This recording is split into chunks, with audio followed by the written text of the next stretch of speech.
Alright, a little emergency video. I just saw Black Panther for the second time this weekend. If any of you saw my story after Thursday night, I had a little bit of disappointment in the movie. Some people were upset with me, so I decided to go see it again to give it maybe more of a fair review. Black Panther 2, Wakanda Forever, follows pretty much just Chadwick's death. That's like the premise of it. It doesn't build it off of anything from the first movie. It doesn't really add anything to Black Panther as a character. It just like adds to Chadwick Boseman's death, and then they try to cover that in the movie. And that was one of the things that upset me the most about it. Because the very beginning you get like well, this is spoilers ahead, so if you haven't seen the movie, don't watch this video, obviously. But at the beginning of the movie, it goes to the lab where Shuri always does her science shit at. But I don't think that they give Chadwick a good death reason, like in the movie. Like, I understand how Chadwick died in real life. He was hiding his cancer from everybody. He didn't want to tell anyone, and he wanted to battle through it alone. And in the end, he didn't end up making it through, which was sad enough for all of us fans, and fans from him outside of Marvel too, like other movies. And he's a great actor, and I think that they were definitely missing him in this movie, and I wish he would have been alive to be in this movie.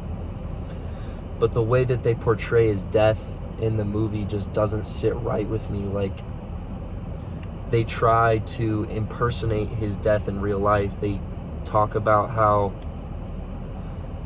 he was battling an illness and he hid it from everybody in Wakanda, but they're the most powerful nation in the world. They're the most technologically advanced nation in the world, and you're telling me probably the third smartest person in the world and his sister wasn't able to cure a disease he had? Like, that's all they boiled it down to, was he had a disease. So that upset me. I wish they would have given him like a battle death, like a real king, the real king that he was. And they didn't need to introduce a new villain for that. It could have opened up on a fighting scene, just like Thor: Love and Thunder, where they're just fighting people we have no idea who they are. They don't need any backstory, but T'Challa falls in battle. You don't even need to show Chadwick's face. You can just show Black Panther in the suit falling in battle. I think that would have been a much better way to attribute to his death. But for what they tried to do, I thought that they did a really good job. I mean, the movie itself, like with the villain and everything, the villain was amazing. Namor was incredible. I forgot the actor's name who plays him, but I thought that they did an amazing job with Namor. The visuals for Talokan, which is where like Namor and his people are from, the Talokans or whatever, that place was beautiful in the movie, and that scene was probably one of the best we've seen in Marvel this year, like visually wise and like audio and like yeah, like I just thought it was pretty beautiful. And the relationship Shuri and Namor had was so good at the beginning, and I don't understand how it fell apart so quickly. Like, Namor was just like, he was just ready to scrap off the bat. I think he was just ready to fight everybody. But it also brings the question up of, if he's been around for so long, why didn't he intervene sooner? I don't know why he would wait until they just put some random drilling rig in the middle of the ocean for him to decide to wage war on the entire like land. I don't know why they did that, but I thought Namor's story was great. The actor who plays him was fucking amazing, and I think that he should definitely get more parts in the future. They didn't kill Namor in the movie, so I'm assuming that he'll be in future Marvel movies. Hopefully they'll do a dynamic similar to the comics, where Wakanda and like, it's like Atlantis in the comics, but now it's like Talokan.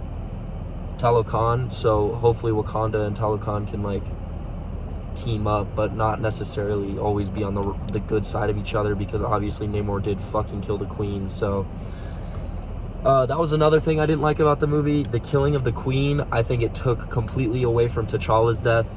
I understand why they did it, because it pissed Shuri off enough to the point where she wanted revenge.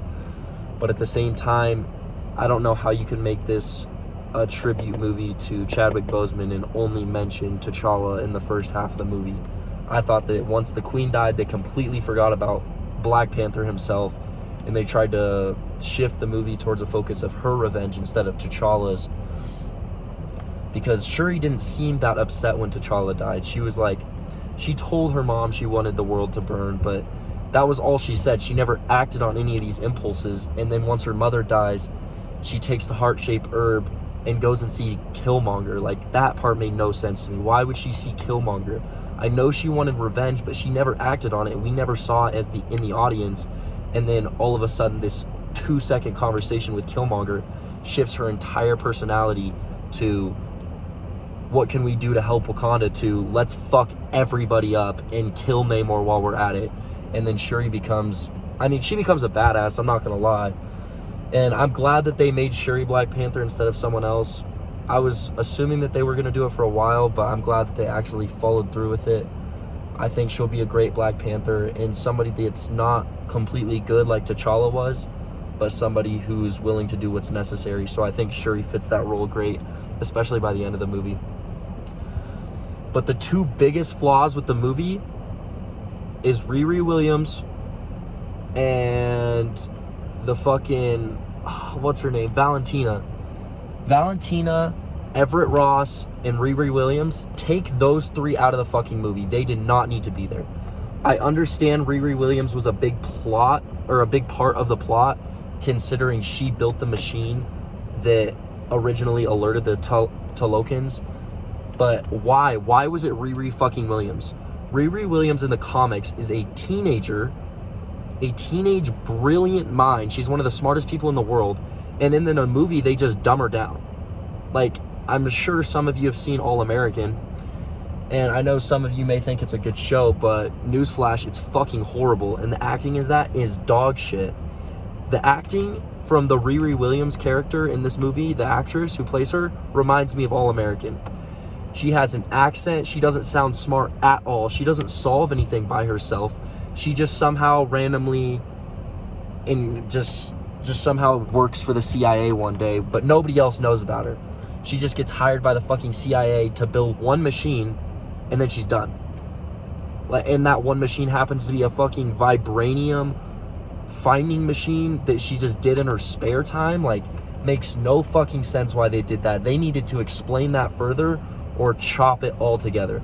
The person that should have built the machine in this movie should have been Dr. fucking Doom. It should have been Victor Von Doom. They didn't even need to show his face. They didn't need to show his suit. They didn't need to introduce the character yet. But they should have hinted at Doom Corporations being behind finding vibranium. Because Doom wants vibranium to build his fucking suit. That's what his suit is made out of, is vibranium. That would have made complete sense to do. Adding Riri Williams makes no sense other than to introduce her before Armor Wars. They should have given her a backstory in Armor Wars and set up her character there. She took away from this movie completely. Everett Ross makes sense to be there because he was in the first Black Panther. Valentina makes no sense to be there because she's with the Thunderbolts. None of the Thunderbolts were in this movie.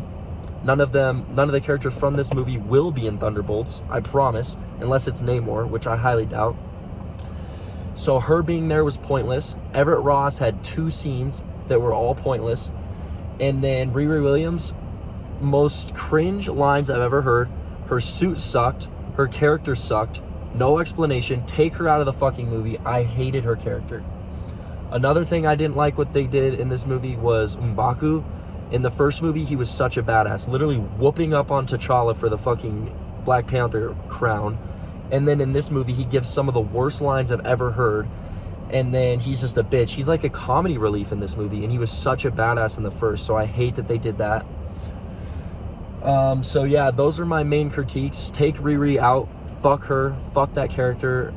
Completely ruined it for me. If you take Riri out of this movie, I think it's probably the best Marvel movie to come out this year. But I still think Multiverse of Madness is better. If you include No Way Home in this year's movie releases, it's obviously the best Marvel movie.